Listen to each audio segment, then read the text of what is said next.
श्रीराम जय जय राम. आपण ऐकत आहोत गोंदालेकर महाराजांची प्रवचने. 16 जानेवारी. नामाकरताच नाम घ्यावे. नाम हे निसरड्यासारखे आहे. निसरड्यावर गवत वाढत नाही आणि त्याच्यावर पाय पडला तर घसरतो. त्याप्रमाणे नाम आपल्यावर उपाधी ठरू देत नाही. त्याला कोणत्याही उपकरणाची गरज लागत नाही. रोगी, निरोगी, विद्वान, अडाणी, श्रीमंत, गरीब, लहान, थोर, स्त्री, पुरुष, जात, गोत यापैकी कोणतीही गोष्ट असली तरी अडत नाही, नसली तरीही अडत नाही. नामाशिवाय दुसऱ्या कोणत्याही साधनाला शक्ती, बळ, पैसा वगैरे कोणत्या तरी गोष्टीची मदत लागते. असे हे अत्यंत उपाधिरहित असलेले नाम आपणही अत्यंत उपाधिरहित होऊन घेतले तरच त्यात आपल्याला प्रेम येईल.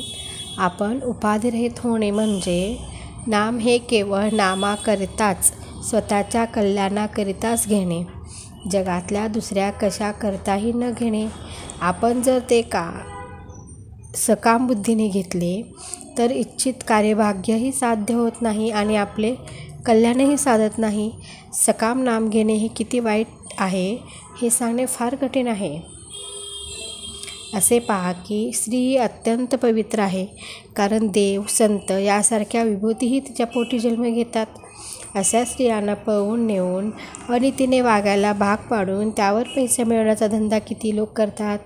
ही किती निंद्य गोष्ट आहे बरे. पण सकाम नाम घेणे ही गोष्ट त्याच्याही पेक्षा कितीतरी पटीने अधिक निंद्य आहे. म्हणून नाम हे नामाकरिताच घ्यावे.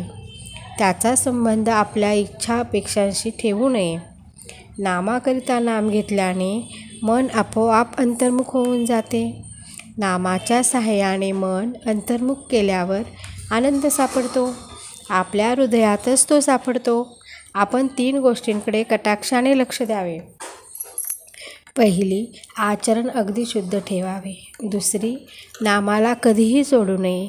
आणि तिसरी, माझा सांभाळ करणारा कुणीतरी म्हणजे सद्गुरू आहे ही जाणीव जागृत ठेवावी.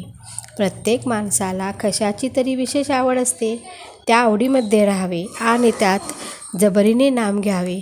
आत्मज्ञान व्हावे म्हणून त्याच्या मागे लागले तर ते लवकर होत नाही. भगवंताकडे लक्ष लागले म्हणजे ते आपोआप होते.